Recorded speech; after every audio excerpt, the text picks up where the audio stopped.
It was important for me to be connected to a ministry where my kids could be involved, because over the years I had visited Carolina. I had come to all of their teen events, their special events, and when I heard that Carolina was a body of believers making disciples, maturing believers, and mastering our lives to live to the fullest potential of Christ, I could really believe it at Carolina. I saw it every time I visited, even when others spoke of the ministry.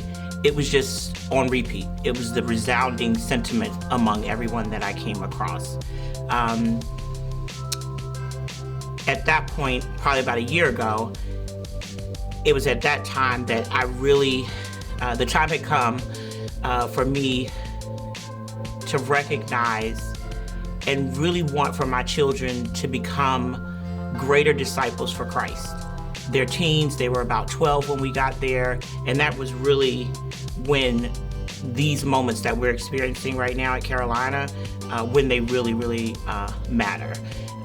So for me, I wanted to mature as a believer for me, but for us as a whole, to master out our lives to live to the fullest potential in Christ. So I have triplets. They're about to turn 14, Madison, Taylor, and Chaz. As many of us do, I became comfortable at my other church. So I loved it, but there was this constant pulling to Carolina. So when they turned 12, that's when that pull became a push. We've been involved in church all of my life, all of their life, so I had to make sure they were in a place to continue to grow. Now we're in Carolina, and we're in our proverbial season of spring, and it's time for us to grow. Now they have a better understanding of responsibility and accountability, being on the teen blast calls with the youth ministry, participating in different events and initiatives. Soon we'll be identifying ways they can lend their gifts and their talents to Carolina. I think they see how, at Carolina, they see how age doesn't restrict you from serving. Carolina is really a place where your gifts will make room for you. There's nothing stopping my daughter from being on the culinary ministry. There's nothing stopping Taylor, who has a servant's heart and has this need to protect.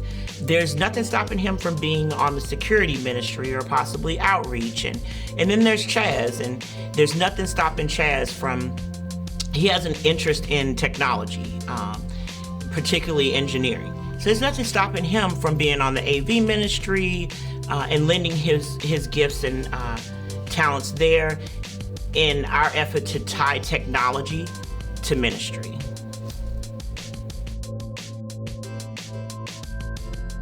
I found out my dad passed away, and I got the phone call, and I made 3 calls in that moment. My mom, my brother, and my church.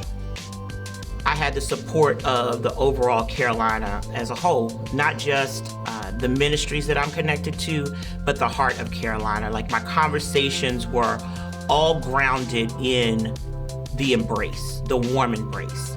And even now, months later, I get calls and messages from my Circle of Lights leader checking on me, others checking on me, letting me know that, they're still praying, that there's,